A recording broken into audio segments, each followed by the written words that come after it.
Hey everyone, thanks again for tuning in. I have the fantastic pleasure of the one and only Naomi Brockwell, and we're here to talk about the trying life and times of a um, crypto content creator, A whatever. sock puppet, content creator. Yes, whatever it is. So first off, how are you doing these days? Well, haven't left my house in many weeks. Yes, that's um, considered an achievement these days. yeah, so I feel like I'm kind of a hero, and works for me. Um, yeah, things are strange. So I most of my work, like I split my time in three things. There's my channel, which is the primary focus, and then to actually earn an income, I produce. I'm a producer for John Stossel, and I'm an MC for conferences. So at this time, all conferences have been cancelled. So it's like, okay, and then John's gone into hibernation as well. So it's like I've just got my channel now. And then over the last month, YouTube has demonetized every single one of my videos. And it Including started past out, ones or just new ones? sorry, just the ones from the past month. So I was writing about coronavirus for a bit, and so they demonetized those. But then I did one about the anti-encryption bill that's in being debated at the moment. And then they demonetized that one, and I'm like, Wow. what? So I don't know whether that's also a sensitive topic, which is strange, or whether now I just have a black mark next to my name because I dared to broach the topic of coronavirus before people were talking about it. So Wow. it's strange times, Joelle. Strange times. That's been crazy because first off, my theory just from hearing that is probably something happened by mentioning coronavirus before its time, which is a crazy thing that now everyone can talk about it. But there was Yeah, a time when that would get you off, and it was like 3 days. It was like a 3 to 4 day window. If you yeah, posted something on that, you were just like talking about blacklisted chemtrails and forever. lizard Yeah, people and flat Earth and look into it. There's all that stuff off. But yeah. now it's like, oh, now it's real ad. Never mind, you can talk about it. But probably what happened is now YouTube just it doesn't have the bandwidth to go back and review every See, decision. I just don't understand why that is, because everything they do is on the internet. So why Hmm. is YouTube losing personnel right now? People surely can work from home at YouTube. They are an entirely online platform. Like, I just don't understand why that would be a hindrance to them. Yes. Well, um, to play devil's advocate or Google's advocate, same thing. Am I right? But Zing. it's I think that a lot of large corporations still have offices and they still make people come in, and there's still there's still an adjustment period where they kind of, oh, we got to all work remotely. It's not just, hey, work from remote. It's like, oh, but my computer, I'm not logged in on my home computer, whatever. And then I'm sure there's some disruption, right? I mean, Anything. I'm kind of happy that we've reached this point where companies are being forced to make that Oh yeah. transition. Like, I don't like anyone being forced to do anything, but I also see things just getting more decentralized, and that being a good thing as soon as people start working from home. God, Then it people can seems like literally vote you've with been their reading feet my and articles, have you? That was one of my big good things to look forward to in the future after the pandemic is over. Yeah, no, I definitely agree. We're going to have some great remote working technology that Silicon Valley is already putting out, great video conferencing technology that's going to get better and better. I just think that a more decentralized world obviously is going to be a better one. And so having companies like Google like start to kind of break apart that, well, we're all in the same plate. Like, I mean, I think that could be a good thing. It's very surprising that a company like Google, which is sort of always at the forefront of these techs that for video conferencing and all of that kind of stuff, that they don't have this operational in their facility. Because I'm seeing some smaller companies in Silicon Valley that were just like, oh, we're already basically remote. It's not much of a change for us. Yeah. But some of the others are having a real hard time adjusting. Yeah, I think that Google's always been that sort of like, we're the fun workplace, man. You got beanbag chairs, you could take naps, or like, Everything's so you know, colorful. and if you write a memo about anything, we get destroy you right away. Don't Whatever. don't mention the memo. Yes, so like all that kind of stuff, I think that despite all that, Google is still a giant and they move slowly. and it's easy to just say, well, it costs such a small percentage of all our revenue to maintain an office, so we Hmm. don't care about that expense. It was And actually kind of, sorry, don't go ahead. yeah, and if we can afford to only hire people because we're Google, where else are you going to work? And so I think it's because of that all the small companies are coming into the new age, the actual agile world, and they don't have to deal with this whole thing. Yeah, well, I think it was Peter Thiel.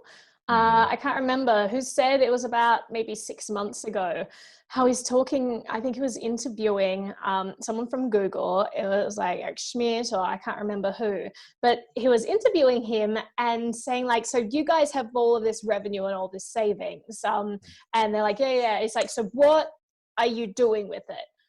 And he was making the point that unless they're reinvesting that in the company, which they can't at the moment because they have way too much money to be reinvesting fast enough.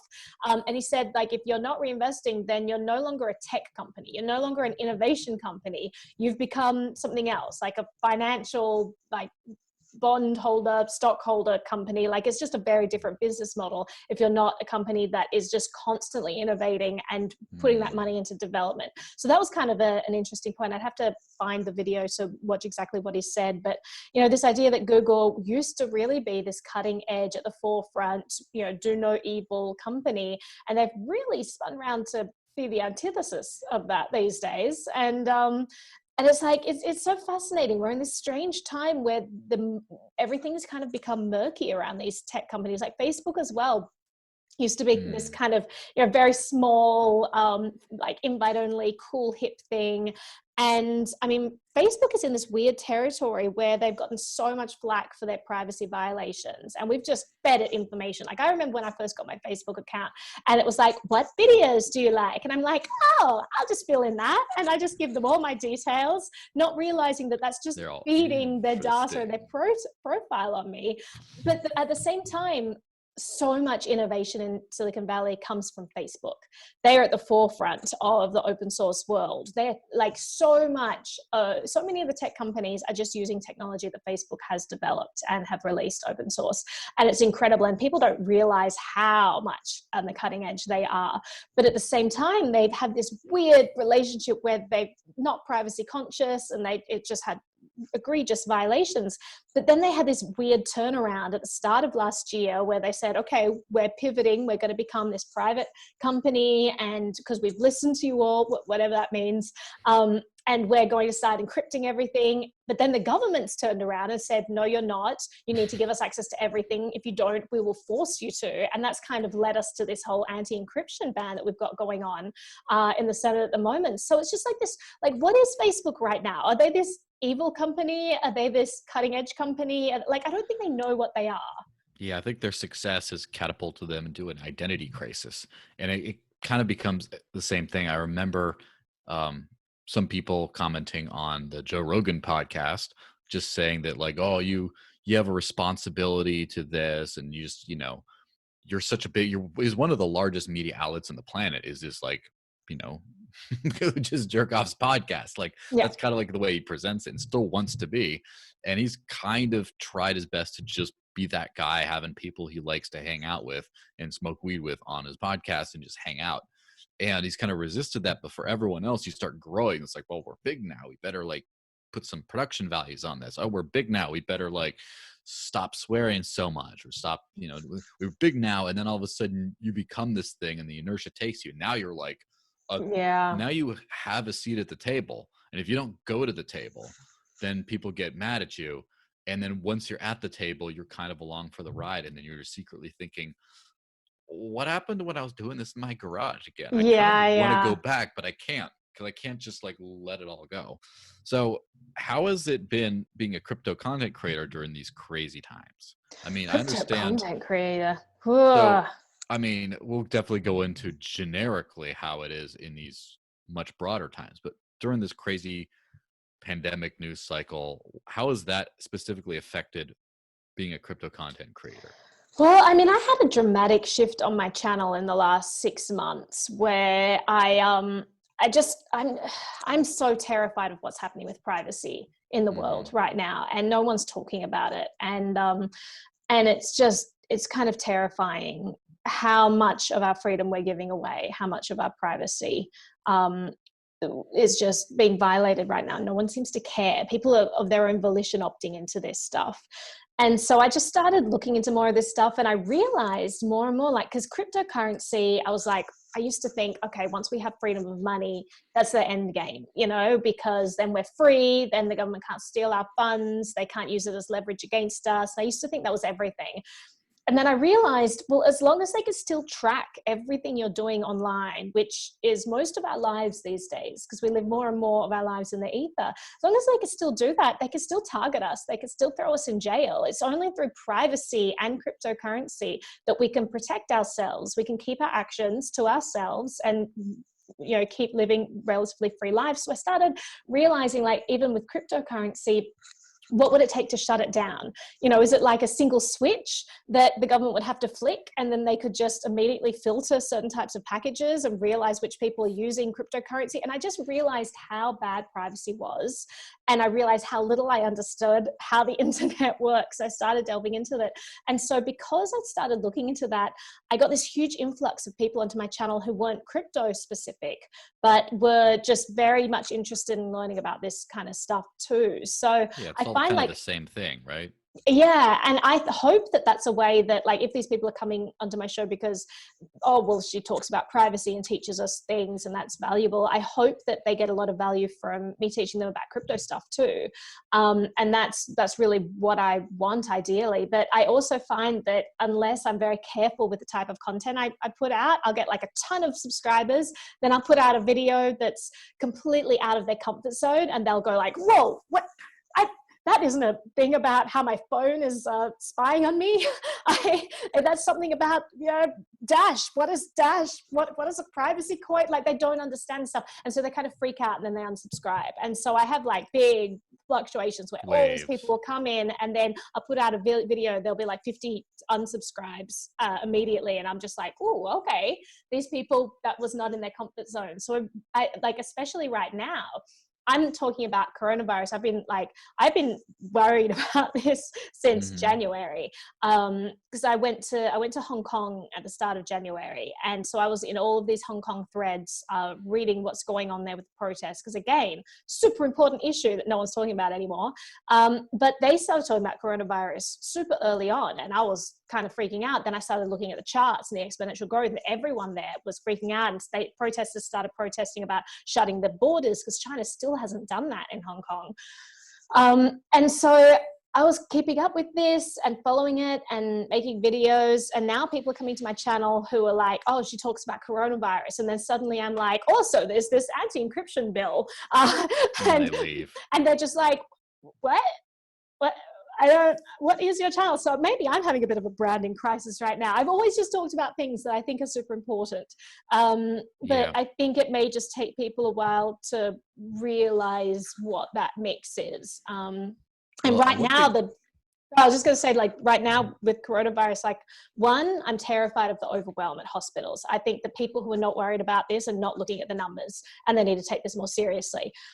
Two, just because you take coronavirus seriously doesn't mean that you should be arguing for the government to come out and give all these mandates. And I Hmm. think that, like, we're in a scary territory for our health right now, but we're also in a terrifying territory in terms of the economy, in terms of these authoritarian dictates that are going on all around the world. You have, like, India has just closed down as well. The police there are beating people with metal poles if they break these curfews.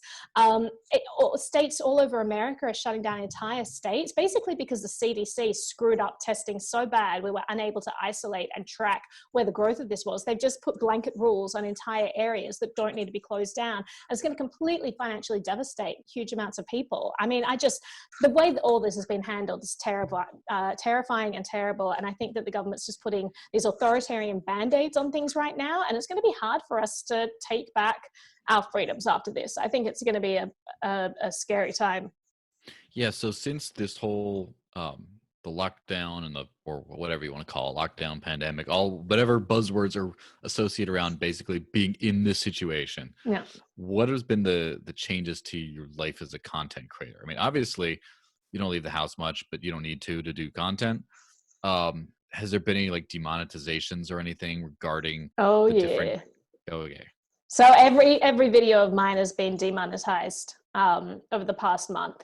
And some of it was coronavirus related, but now it seems I have this black dot next to my name that I don't understand why it's there. And so even when I'm talking about this anti-encryption stuff, that video was demonetized. I did like a St. Patrick's Day hangout, just a live hangout for 5 hours where I mainly just played songs on camera.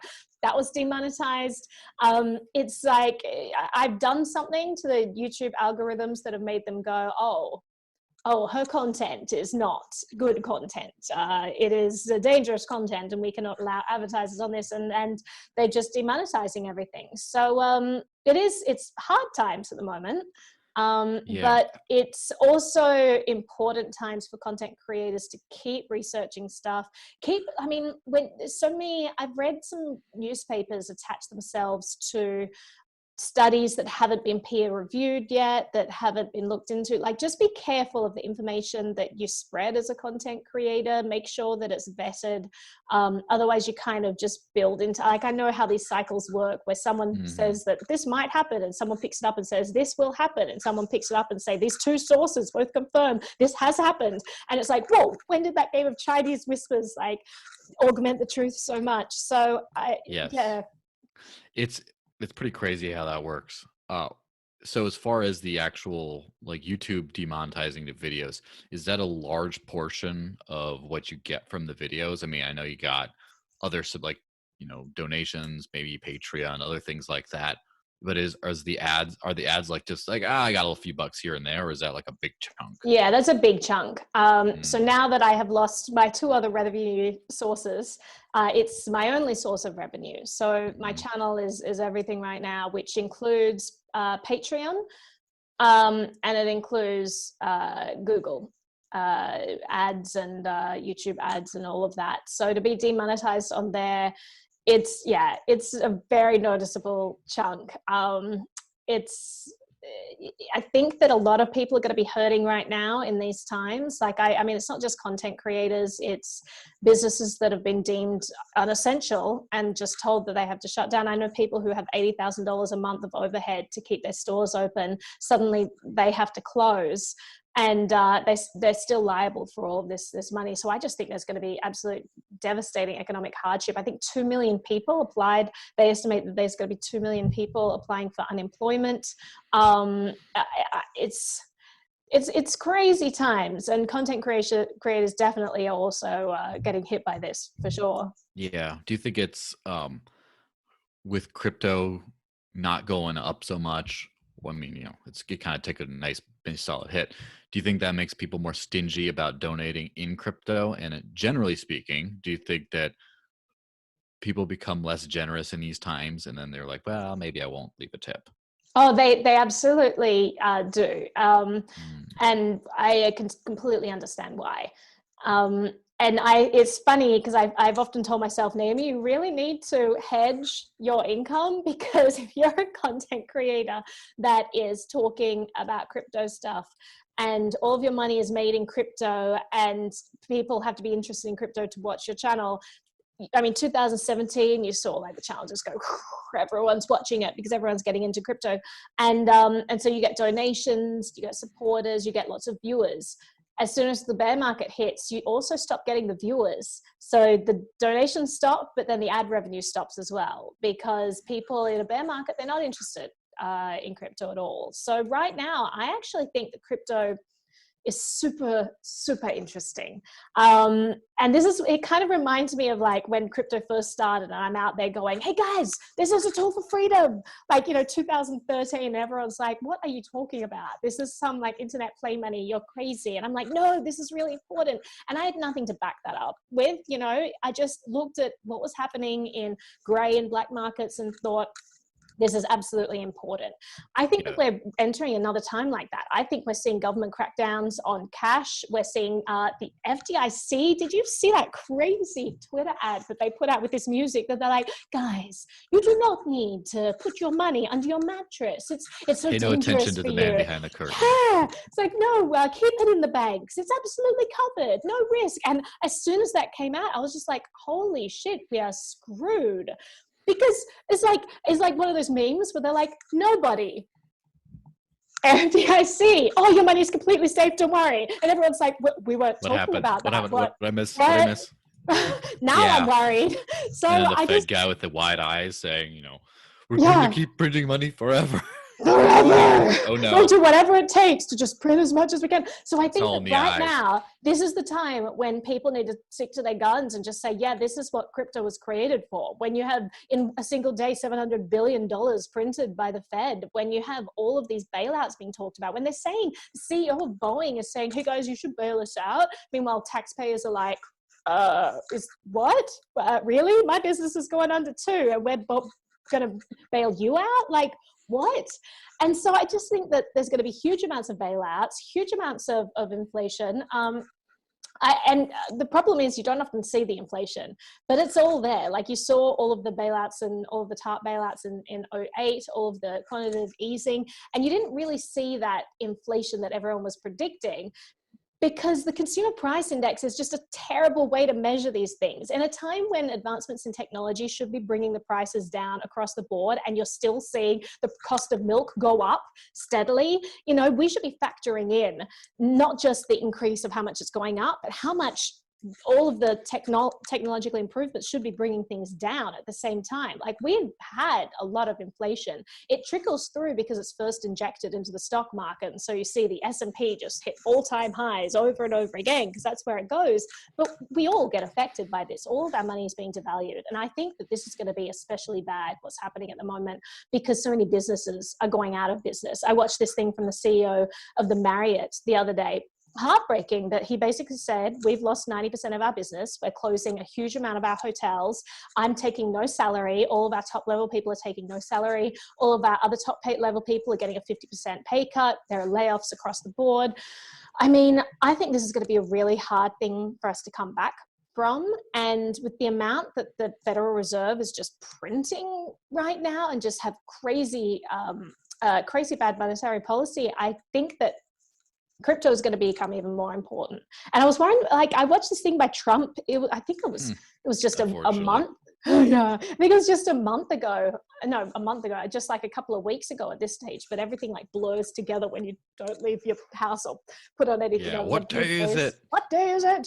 And when he had this press conference about COVID, and he's like, yeah, you should continue your life as usual.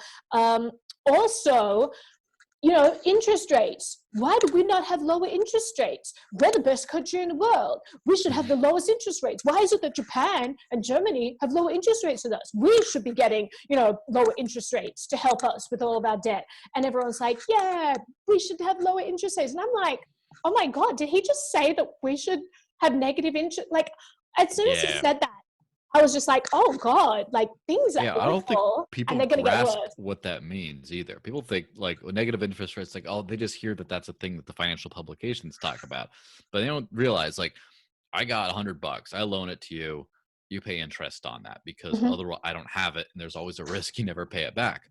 No interest is, it's pretty easy to understand what that is. I loan it to you, you just give it back to me, and that's it. That's kind of like a friend loan type of thing. But negative is like, I give you $100 and you gave me back like maybe 95 later. Like, I'm paying you to take my money because no one wants my money. Yeah, it's pretty crazy. I mean, and it's like supposed to stimulate the economy, but like, I understand how hustles work. Like, I would just take out as many loans as possible, and then just to get that like 5% or whatever the negative rate is, and just hoard that. And it's just literally, I have to do nothing. I get free money at the end of the day, not just free temporary money, free permanent money. It's crazy. It's absolutely devastating, and people are going to be hit so hard from this. It's insane. So yeah, it's crazy times, Joelle. Crazy times. Crazy times. However, I do think that the people that stay, first off, the survivors always turn out, stronger, etc.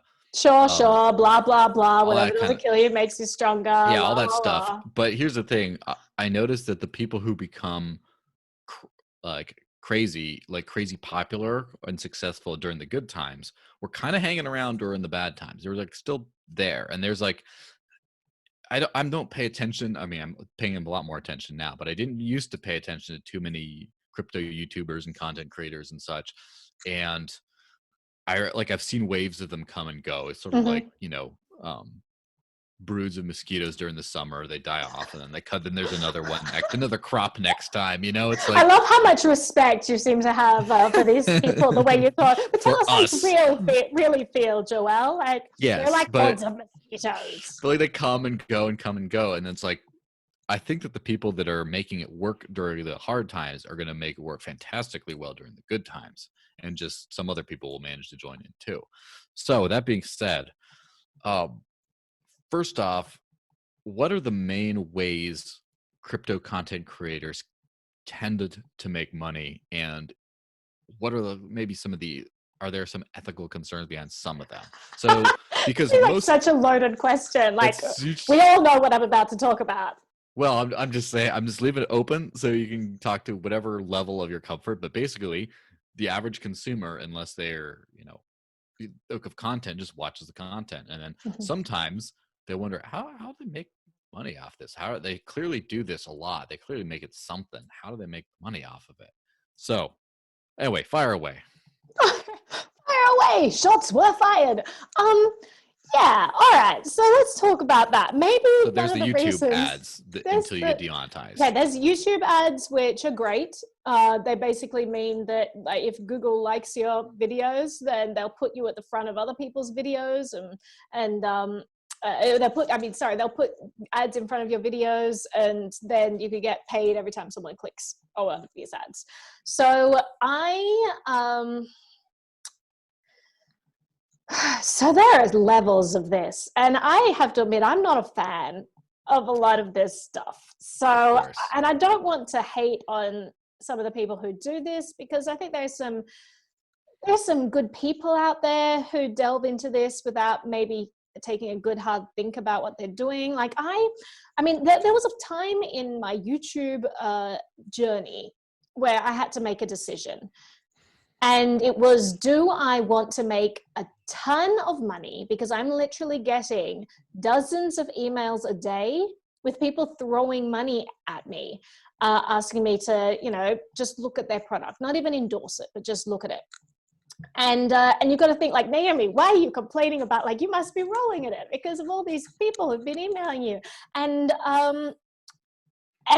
I have to say, like, over the course of my entire YouTubing journey, I have been very, very careful with what I allow onto my show. Very careful. I've had sponsors of the show before, like a handful of them, and usually they're other YouTubers or they're other businesses. Most people will write to me and ask for we'll give you referral codes, we'll do all of this.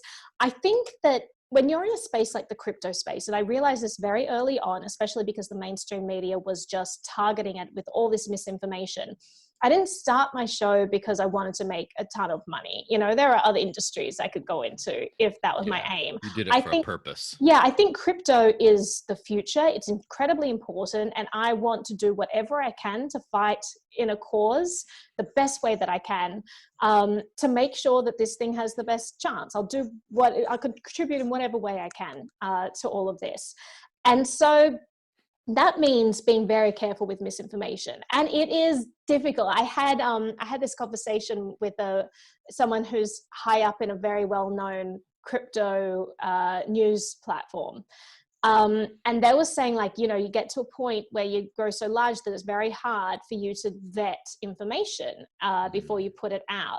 And you have people sending you press releases every day saying, hey, we're relaunching this, la, la, la. Do you take this spoon-fed information and put it out to the masses? Or do you say, okay, there's always an opportunity cost. I'm going to say no to 10 articles, just focus on one, but do in-depth reporting and actually look into it. So the people on my show, I'm just very careful that I've looked into it, that I know what all of this is about, that I'm not just willy-nilly promoting things. Because as you said, there are ways that people make money in this industry. And it is especially because in America, there's such tight controls on advertising for certain crypto projects. And there are also tight controls on Google advertisements for anything crypto related. YouTube shut down crypto advertisements. So if you're a channel that has a lot of views, to get on that channel is a way for a product to get a lot of eyeballs, and perhaps eyeballs that would be otherwise illegal because they can't actually pay for advertising for certain audiences. So there are a lot of people who leverage this and who would pay content creators to look at their product. And I just think you have to take a step back and make sure that you understand why you're promoting this. Is it because they offered you $300 for an episode or $1,000 or whatever? Or is it because you think that this is important to your viewers to see? I think a lot of people chose the easy route there, and you have a lot of buzz around things that were just really shit. And so I have a lot of appreciation for the people out there who are looking into projects carefully and who are careful with the information that they feed to their audiences, because a lot of these referral codes, and it's a hard thing because YouTubers make all their money through advertising and referral codes. Mm-hmm. If you're a content creator, if you're an influencer, everything is a referral code. And I just think it's difficult, especially when you're in the crypto industry and it's so new and people don't really understand what they're getting involved with. You have to be really discerning about what, codes you give out for what trading platforms and whatever is out there. Just be really careful with that stuff, because, you got to make sure that people respect content creators sometimes. I don't know why. We're just putting out videos. But they look to them because it's their source of information. And so if you can be a trusted brand, I think that's so much more important long-term than being someone who made a bunch of money in 2017. Yeah, that kind of echoes what our buddy Omar Baum said about how he has not done any sponsorships or anything the history of his channel, and he just pretty much only ad revenue, super chats, and Patreon subscriptions and things like that. Yeah. But pretty much he just sits down and talks about what he does, and then people support him or they don't. I think that's awesome. It's a very, that's a very I wouldn't say possibly hard line, right? It's a pretty hard line of just of purism. I'm just going to sit there, I'm going to do this. And of course, there's the other end of the spectrum where a certain unnamed creator, when I was trying to get him to talk about Dash, he's like, yeah, pay me 10 grand. I'll do a review or interview. I'm like,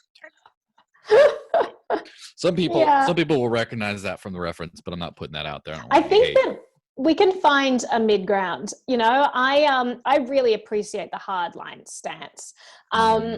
At the same time, I'm quite happy to do partnerships with companies that I think are great. There are some fantastic companies out there that I have a lot of respect for. If they want to give me money and put their name on my show, I am more than happy to have them associated with my brand. I think it's the people who are not discerning about who is associated with their brand that are a worry. There are some awesome companies out there that I know for a fact, behind the scenes, they're doing a huge amount of work to fight for the freedoms of the crypto industry. I think those companies should be supported. Most of the time I'm just out there shilling those companies and have no partnerships with them, whatever.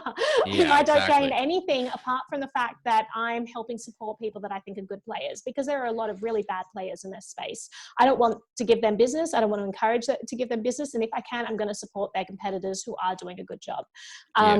And I think obviously there could be mutually beneficial relationships there. I think it's really it works best when there is a symbiotic relationship, but those are hard to come by. And sometimes you may just choose a different route. Like someone like Tom Woods monetizes his channel. He has products that are completely unrelated, but aimed at a similar demographic. So Harry's razors or away bags, that sort of sponsorship is another great area that people don't look into.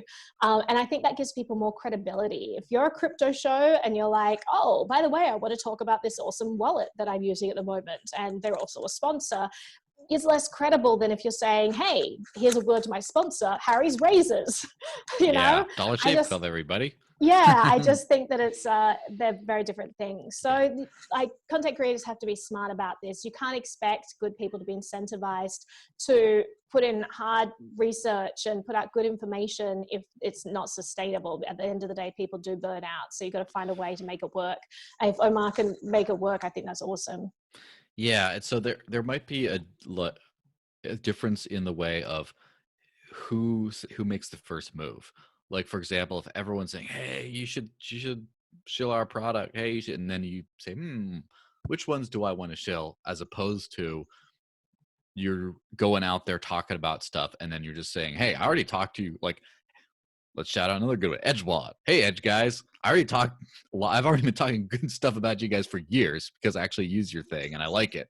Do you want to throw me a little something? I'll still talk to you about it if you even if you don't, but Yeah. whatever, something like that. Or it's like every time you put links to refer stuff, you just say, I wonder if there's a referral code behind that I could possibly get a little sign up bonus every time someone clicks on a link that would still be there if I didn't have a referral code. It's so funny the You way know? people view that though, because it's like they expect that YouTubers should put stuff out for free and that profit is bad and that there Hmm. can't be a symbiotic relationship and you can't actually believe in something if you're being paid. Because I remember I was always like, I understood that, that perception very well. And I was always very hesitant to ever put up referral codes to anything. And about a year Yeah. ago, my sister was like, Naomi, you need to find a way to monetize your channel. It's great that it's growing and it's really popular and all of this, but you just got to find a way to make that your focus and your income. Whereas I was kind of subsidizing my channel by doing these other things, which is my,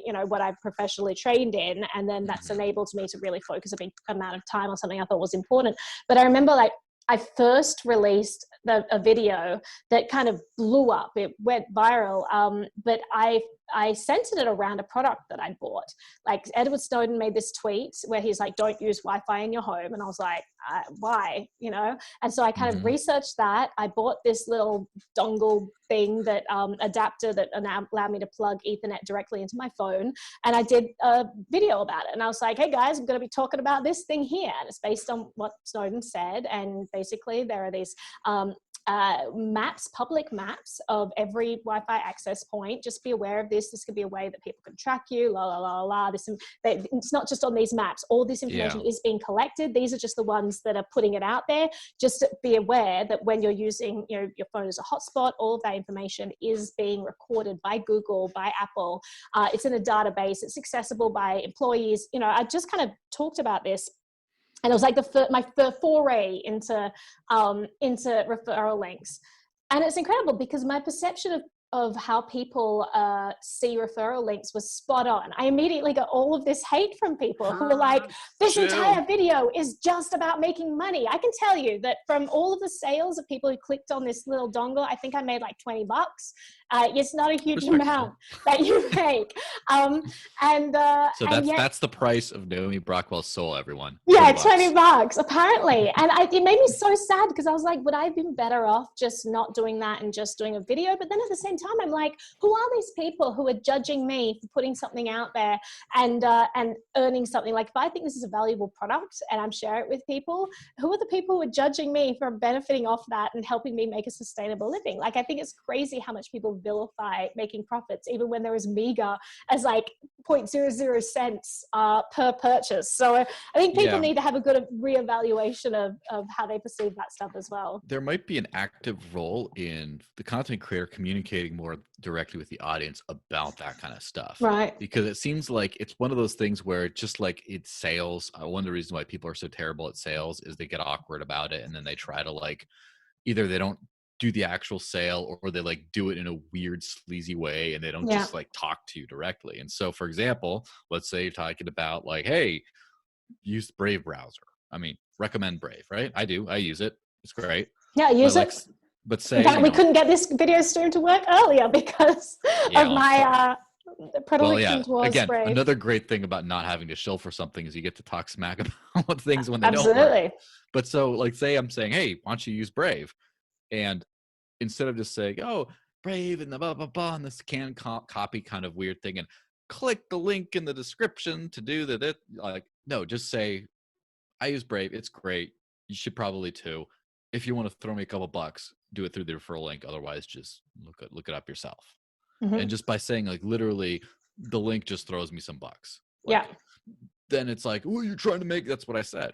Or here's one thing that I've heard some people do to a certain extent, which I can't remember who, so don't quote me on that. But is the whole if you're doing it by subscription, like a Patreon subscriber type thing, where you're just saying like, look, if you want me to do this more than like once a month or every other week, then just I need at least this many subscribers. Otherwise, I just can't afford to be like spending all my life working for free. So if you want this to happen more than once every month or like twice a month or whatever, just, you know, show me with your money and then See, I'll do it. And you honestly, just I'm talk so about it. bad at that. I'm so Yeah. bad at that. So that's been my primary downfall as well, because I know what my expectations of myself are really well, and I have a real hard time fudging those. So if I were to say something like, well, if you want me to make more than one video a month, you know, I know that I'm going to make more than one video a month regardless, and I'm going to Yeah. find a way to do that. And if I have to, I take on a fourth job to subsidize it. You know, that's just what's going to Yeah. happen, because it's so important to me that I keep making this stuff. But what that means is that I don't have this real hard sell line where I'm like, guys, I can't keep this going unless you support me. It's like, you know what? I can. It's just going to mean a whole lot less sleep and a whole lot more Yeah. stress. But you know, you just make it work. And I think that's been a hard part. Like my subscribers have gone up, but and now I rely more than ever on ad revenue, because Yeah. Which is subscribers not have going not. away. Yeah, subscribers have not gone up into like monetary subscribers. I actually Mhm. just launched a membership program on my website. So if you're watching this, here's a There we pitch go right for into you. it. Let's go right into it. I literally just set it up in the last couple of days. People can go to naomibrockwell.com/memberships, I think. It's on So there. It's like one of the tabs. But does it have basically, crypto stuff as well? yeah. So I have Mm. Float is a Bitcoin Yeah. Patreon I'm alternative. kind of on there. Yeah. Yeah, yeah. I have Cointree, which you can pay a donation like a year in advance. Basically, $12 will get you a year's access Hmm. to everything on my site, which includes a whole bunch of exclusive videos. I just put out. I'm recording 2 songs at the moment, so I just did like a behind the scenes sneak Nice. preview I put out last night.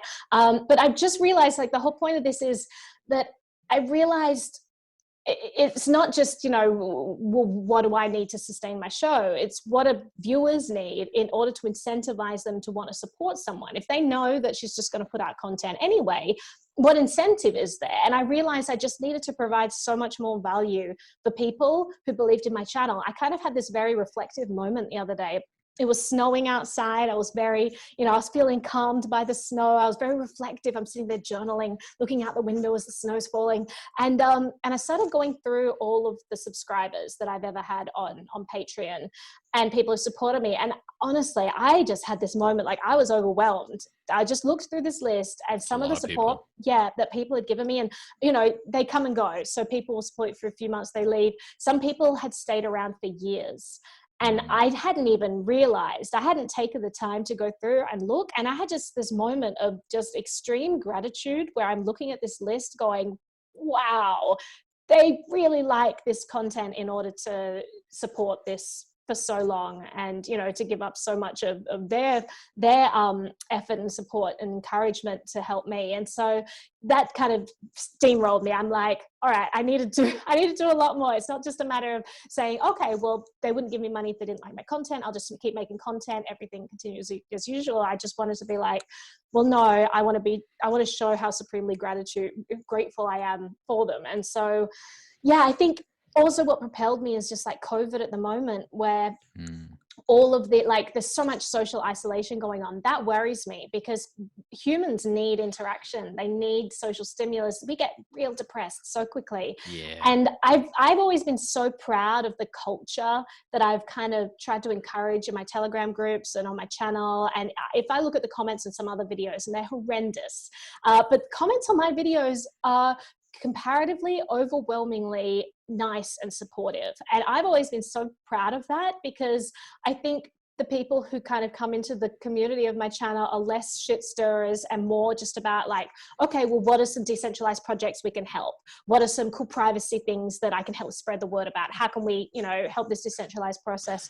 And Yeah. so, It is kind of funny to see like the different audiences you get and yeah, the kinds of people one gets. Like I think that, for example, using the example of Omar, I think that he gets a very generic kind of viewer basis and just like people wanting, because it's the general like crypto news of the day, daily Right. video.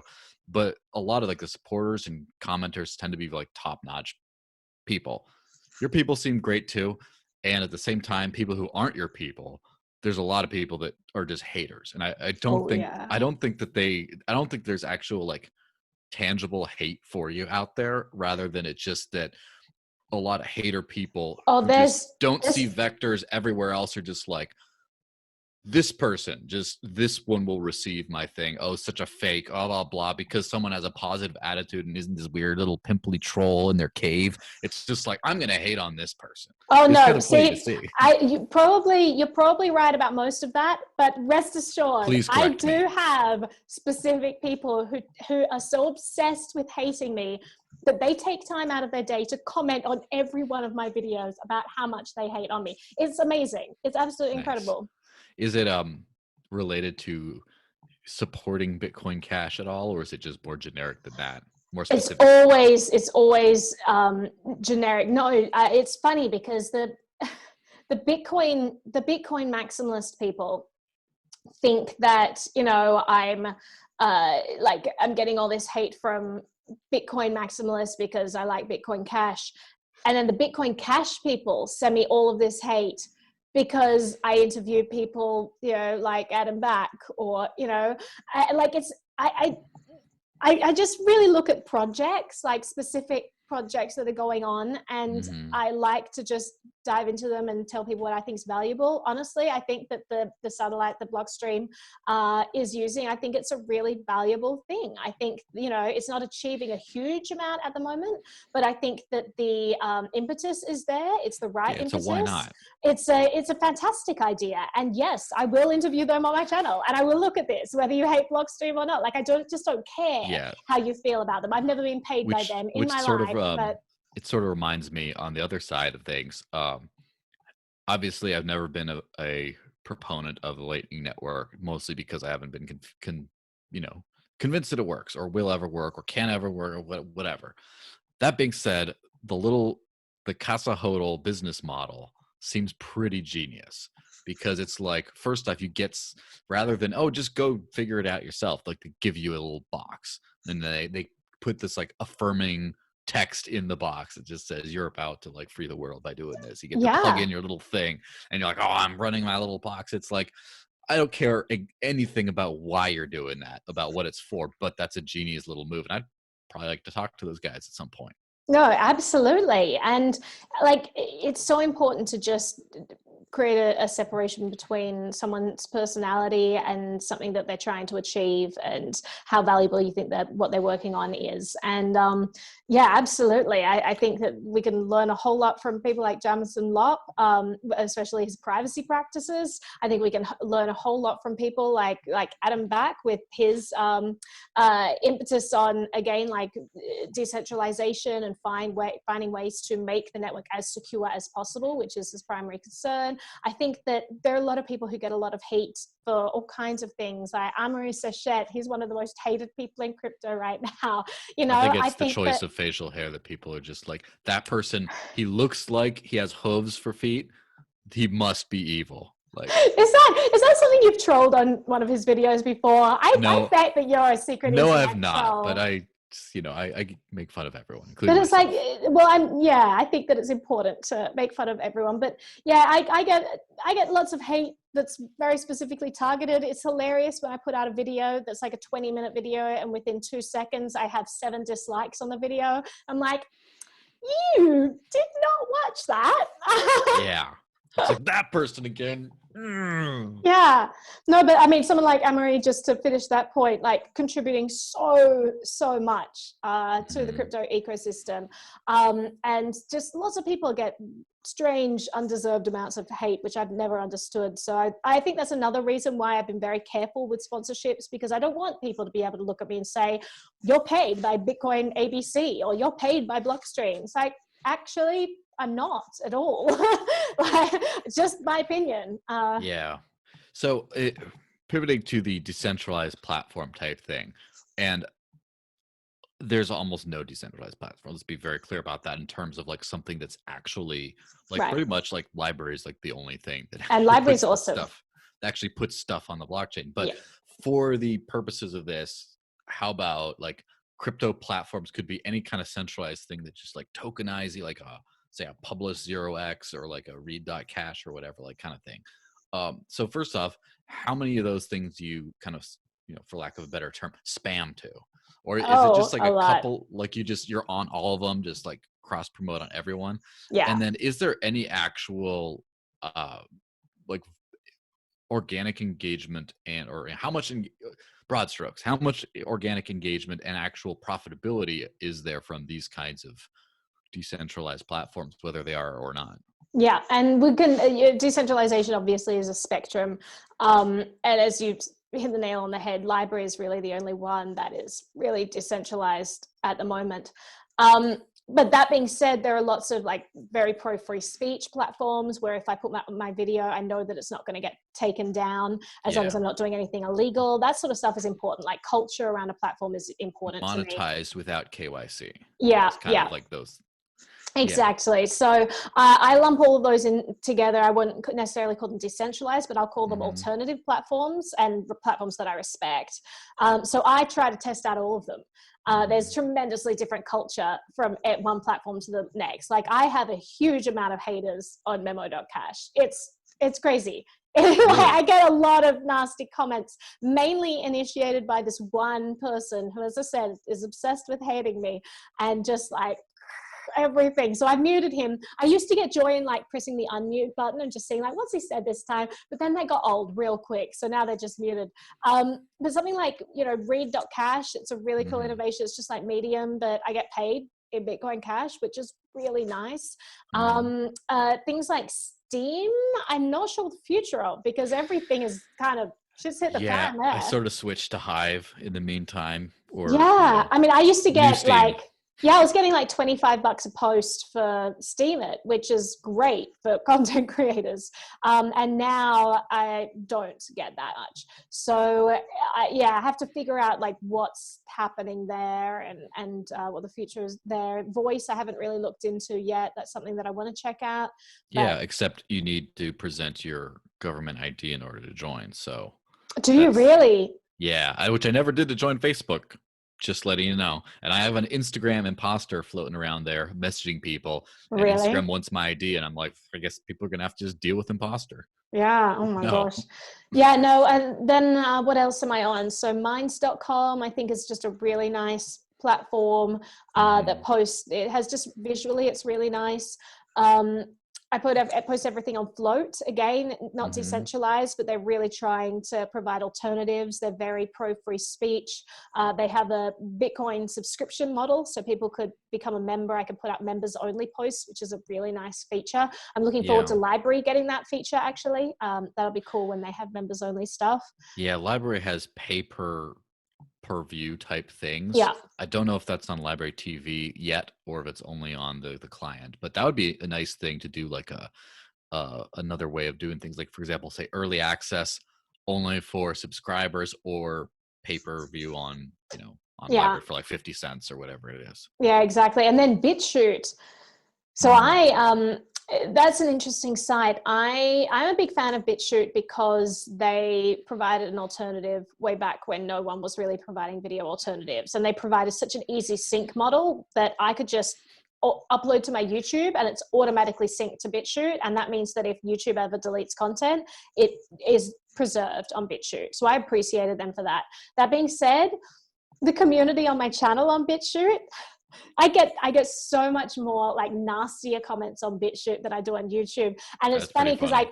I don't have the same ability to moderate the comments to kind of cultivate a certain culture. So it's like whatever people post is just there, you know? And so it's like vitriolic sometimes. But that being said, like still big fan of BitChute just because I really like that they're offering alternatives. There are like platforms like that are just minds.com or Steam or whatever.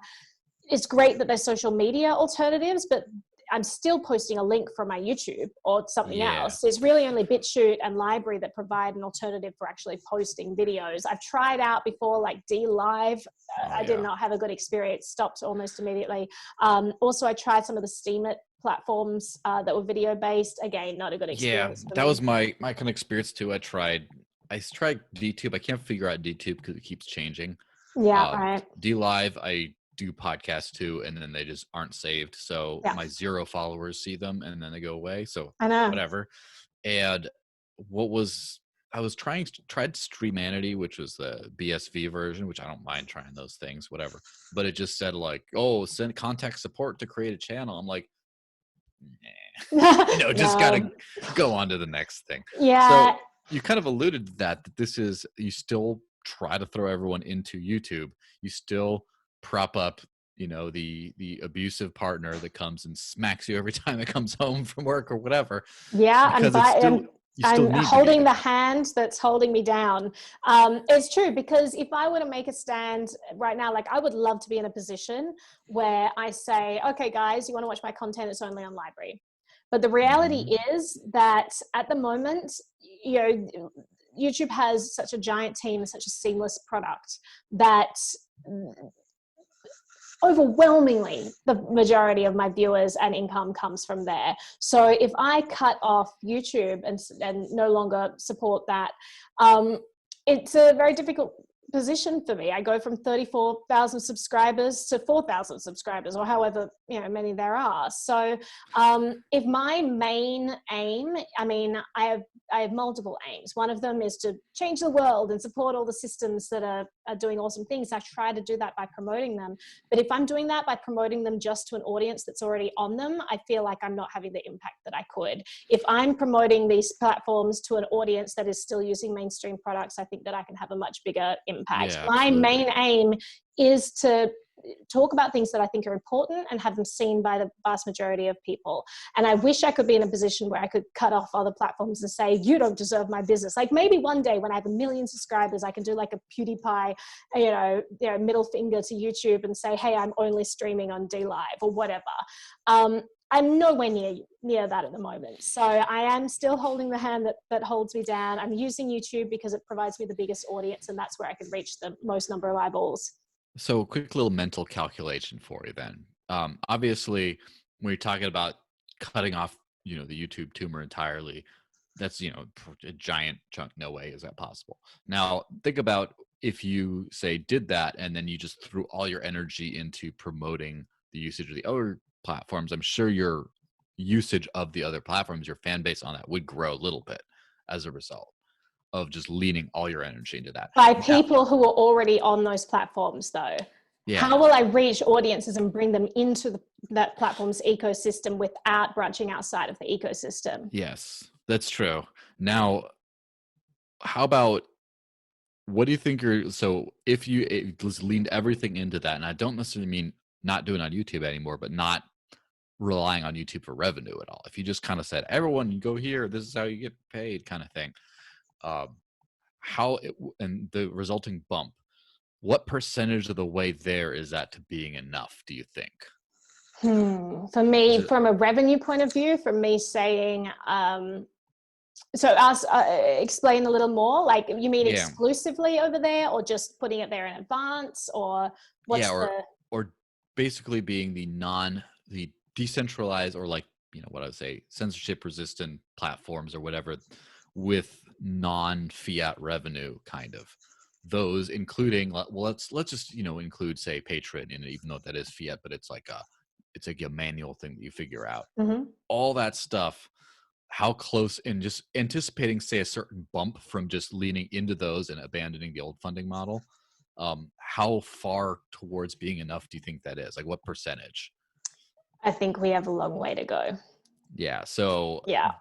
that's like, that's kind of the message, is everyone needs to start leaning into these other things to make them a lot more viable, because Well, I mean, what I've been encouraging, rather than saying like come over here, you'll earn tiny little amount, but it's worth it, and just because you're supporting something noble. I've tried to steer away from that message. My message is, hey, you're a content creator. It's really hard to make revenue anywhere.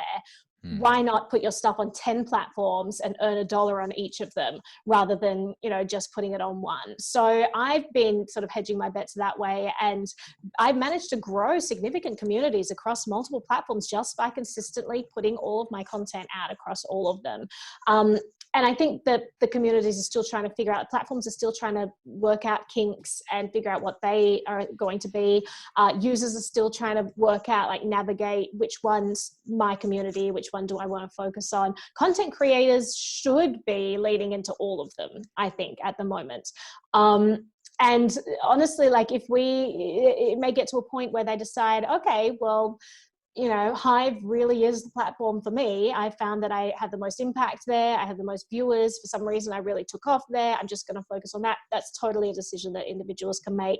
And I think that, like, a message for most content creators would just be like, don't ignore the alternative platforms out there. Start to grow a community, because 1, you never know when your channel is just going to be deleted. 2, you never know when it's going to be demonetized. 3, you can reach an entire different audience. Some people watch my content only on LBRY.com. They know that I put it on all these platforms. They're not going to watch it on all these platforms. That would be me. LBRY I definitely, anything that anyone who I know and I see them on YouTube and LBRY, I just only watch on LBRY. I think that's awesome. I think that's really cool that users are choosing which one's their preferred platform. And I think the market will start to, shift market share around, especially as YouTube becomes more, totalitarian in terms of their censorship and whatever. Maybe users will start to migrate to areas where they can see something outside of the echo chamber, where they can actually follow people that they like and they'll actually get notifications rather than following someone and never receiving a notification, because sometimes YouTube just, makes those silent and doesn't let you know when people are live or whatever. So yeah, I think that as far as I'm concerned, I'm not at a stage where I'm particularly drawn to one particular platform that I want to invest all my energy. It's the same with cryptocurrencies. I think there's a tremendous amount of good tech innovation out there, and I'm trying to keep an eye on what's going on and support, everywhere, wherever I can, and let people know about what's going on in the ecosystem. So if I can keep letting people know about what's available out there and keep bringing new content creators in, they don't have to throw the baby out with the bathwater. They don't have to leave previous platforms to try new ones, but just try out the new ones. Start building a community, because I think that it's tremendously important just to hedge yourself against decisions that these big companies could make. Furthermore, you could hit a niche that really takes off with these smaller communities. YouTubers, like, they all have very different cultures, all these platforms. If you're not trying them out, you could be missing a big part of your market base. And I think that you're shooting yourself in the foot. Yeah, for sure. I do notice that Trevon James is pretty big on LBRY. What would your final sort of words of advice be to a prospective crypto content creator out there? All right. So I'm going to tell you to go to my Cointree page. Yes. Before you get into the final thing, I almost forgot. Okay. Cointree. Cointree. So, this video is sponsored by Cointree. I wish. This video is sponsored by Cointree. So if you do cointr.e. I know, it's really hard to tell. I thought it would be so easy, because it's like, just go Cointree. And they're like, Cointree.com. I'm like, no, Cointree.e. Not coin.tree, but no, it's just cointr.ee. That's the website. And it's a place where, for content creators, first of all, it has all of the donation addresses, because for me, I have over 400 videos. Every time an address goes stale, that means that I now have to go back through 400 videos and delete it and put in a new crypto address. I have videos from 2013 where I still haven't changed it out. If someone goes and watches one of those videos and is like, I'll send her a tip, and they go to the description, it's likely an address that I have no access to anymore, So you're just paying the void. Paying the void. So Cointree is a place where you can put your crypto addresses in one place. So all I have to write is Cointree/Naomi Brockwell on all my videos, and they click on that. They have all the currencies that I accept.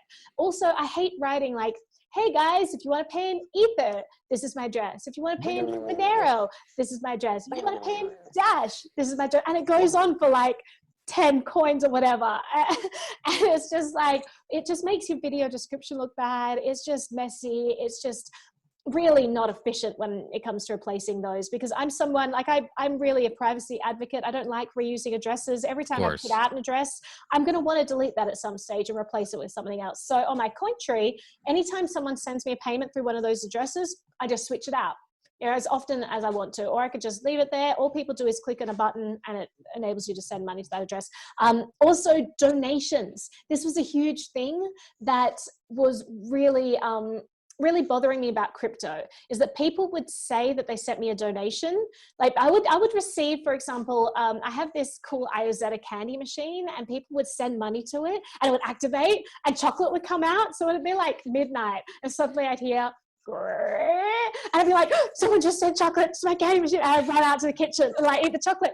I had no way of knowing who sent that. No way of knowing, because the wonderful thing about crypto addresses is you just send a payment. It's kind of pseudo-anonymous. You can employ some chain analysis. Yeah, there's no jump in way. there and be like, thank you, John Smith of Alberta, Canada, for this. And then, there's no way that I could efficiently thank the people who are sending me this stuff without just writing another generic tweet that says, hey, thanks whoever that was. And that's very ungratifying as well, to send something and not get personal response. So Cointree, when you send a donation, you can actually send a message and it goes to the person's email address. And soon it'll come up, it'll be on a wall if you want to send like a public one. It's not released yet, but at the moment you can send a message along with your donation. So if you're like, hey Naomi, I'm activating your crypto candy machine, love from Joelle, then I'll receive that email. I'll be like, you're the one who bought me chocolate last night. You're my favorite person in the world. So what would be funny, and of course I'm always thinking about how to break things. What if someone started like sending you donations of some dust and just say, your face is horrendous? That are just like start trolling using little like dust donations. Anyway, sorry for giving the internet that idea, now. But someone was going to get that anyway. So someone was going to get that anyway. Just tell your developer to get on figuring that out. Absolutely. Well, no, that was always an issue for me with receiving donations. I want to be able to thank people who send it, and they would have to send two things. That's cumbersome for the user. If I'm sending a donation, I don't want to then send an email that seems very self-serving to be like, hey, I just sent you a donation. Give me thanks, please. I don't want to do that. But at the same time, I want people to let people know. This way, you could just send a note and say, hey, I really liked your show, whatever. But the other thing that was leading me into, like, what's my advice for people?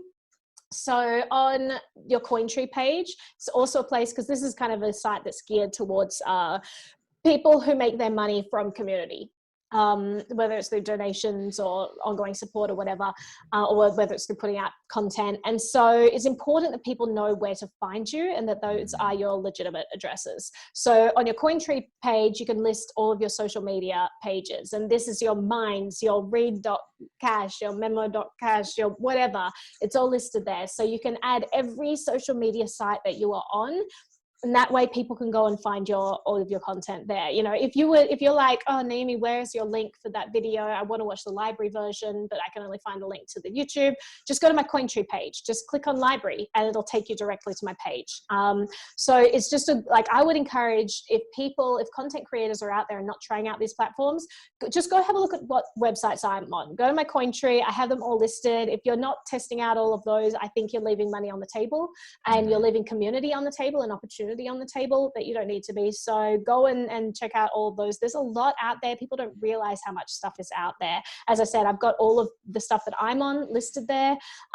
As new platforms come up and I test them out, we'll just add them to the Cointree site. If there are platforms that we haven't added to the Cointree site, just let me know, and I'll check it out myself, and I'll also add it there. So yeah, I think that there are going to be increasingly tools for content creators as the world becomes more virtual, and we'll have to see what happens there. I'm hoping that it becomes easier for people to monetize in this space. I personally have found that it has been getting easier because the market is testing out all these cool new ways, different ways, whether it's like, you know, Patreon model type stuff, whether it's Steam It, where like an earmarked portion gets distributed, direct money sending, like something like Read.cash. All of them have like a slightly different business model. Minds, which has their own token, LBRY, which has their own token. They're all kind of these very different models. But I think all this experimentation is a really good thing, and I'm excited to see what's going to happen.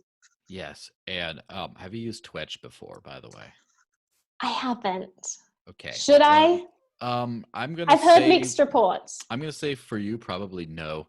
And I just get so much hate from BSV people. I don't think I'd find yes, any community there. Like, to be honest, I'm open to looking at the product. Again, I'm open-minded about this stuff. There's a lot I don't like about BSV, but I'm open-minded and I want to test this of stuff. course. But I feel like I have no chance of community there because I get such vitriolic hatred from the BSV community. So I Yeah. just don't see what benefit it So would the be to the me. reason I'm missing Twitch is because I'm gonna do at some point probably a video or review of the economic model of doing it, of charging relatively high fees to post things, and then if people like them and then share them, then you get part of that back. So it's like it's not just you spit out into the void and then maybe people like it. It's if your stuff doesn't do well, you lose money. If it does well, you kind of gain money. And Yeah, it's like this interesting model and what that but yeah, as you interesting. said, the way these models work, I think is fascinating how it works for user behavior.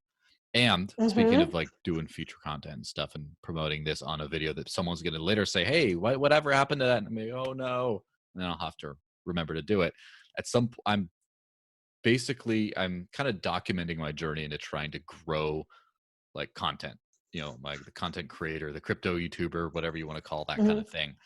And as I'm doing, I'm kind of taking notes. And at some point, I'm going to put out some like video or something on like, here's how to do it. You're like the discipline part of it is in like check every networks, make sure you engage on these ones at least once a week. Make sure you have a checklist that you do that. Make sure you, Yeah, I have like an Excel spreadsheet of oh yeah, every video I've put out since 2017 and every platform that I put it out. And as I put out a video, I just highlight that section to make sure that it's on that platform. And it's like now great, to get to great minds recent think ones, alike. I'm on Trello, yeah, but I got to like scroll to get to the bottom now because I have too many videos. But yes. it's helpful doing that stuff. So that would be my content creator advice is keep track of things in, stay organized, like 7 a.m., wake up, 20 push-ups, brush teeth, go to, just keep it organized and just disciplined as far as like, I got to create this much content. I got to share it on these platforms. I got to engage on this, all that stuff. Your turn. Well, Close this whole thing out. no, I just want to point out what you said was really smart about tracking Mm-hmm. everything because you can't monitor and figure out how to grow things if you're not tracking it. So Yes. track your growth, like what videos, what time you put it out, what videos do better than others, what time, just keep track of your numbers and your growth because Mm-hmm. if you're not monitoring it, if you're not keeping track of that, it's not going to increase. And when I first started tracking things, that's when I started to see noticeable gains on my channel. Yeah. And one thing I notice is your library views, just use as an easy example, are okay. Most people that just do the auto publish from YouTube to library get like 4 views. And Right. it's like I lean into library and I get a lot more views Mhm. than most super popular crypto YouTubers do on library just because of that. And then they have a bunch of comments and they haven't answered any of them. And I'm like checking it all the time. Is there a new comment? New comment? No, new comment. Sip a copy. New comment. See, So, I'm waiting. Like the good thing about BitChute, and that's why I mhm, sometimes prefer that over library. And again, I'm not being paid by any of these, so I can be honest about this stuff. of Whenever I course. get a BitChute comment, I get an email, and it's super Hmm. helpful. I get no notification, and I'm sorry, but when I'm on 15 platforms, I don't have time to make videos, and also just in case, check out everything every day to make sure that there hasn't been Hmm. some engagement. So when I'm not notified of something, I don't check it. When I am notified of it, you can bet that I check it and I reply to it. But if I'm not notified, it sort of goes to the void. So that's one thing that I'd like to see LBRY get better, the notification Yes, I system. believe they're working on that too. I hear, And yeah, it's the going to be last thing, good. speaking of working of things, what else is there to look forward to on Cointree, as if it wasn't magnificent enough as it is? Yeah, so there are some very cool tools for regular income for content creators. So this is a platform that is geared towards like, how do we help you monetize your content? How do we help you monetize your work if you're someone that relies on community support? So making it easier for people to find where to donate to you. You know, if I want to just send money to a dev, it's annoying. I have to go and find like maybe their GitHub, maybe they have something there, maybe they don't, maybe it sends me a link to their website. You know, you got to sort through it. Just a page where you know that when you go there, you know how to contact them. I think that's super important. A way to let people know when they've been sent money through just a message, I think is super important. Having all of the websites all written there, the same, so that you know where to find them, I think is important.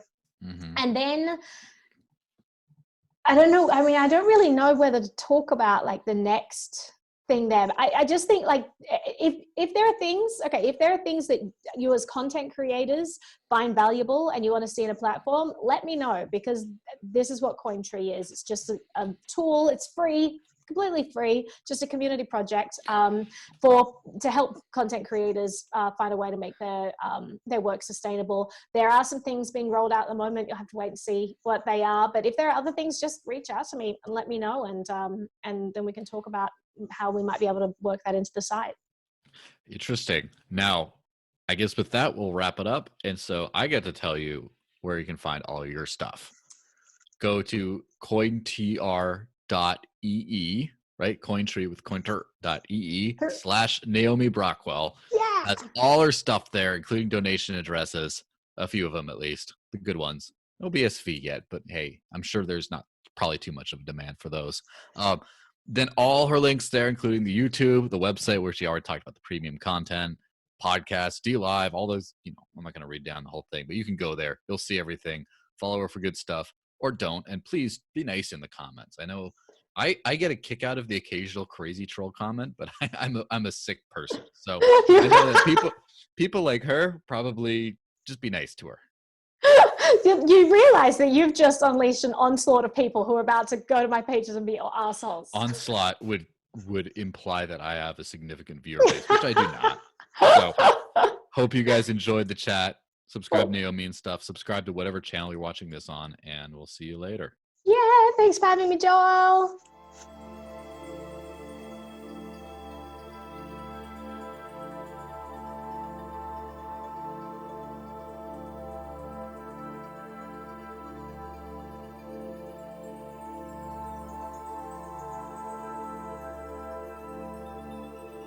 Hey everyone, again. And sorry. Ooh. I was all right, go. That's making it in the video.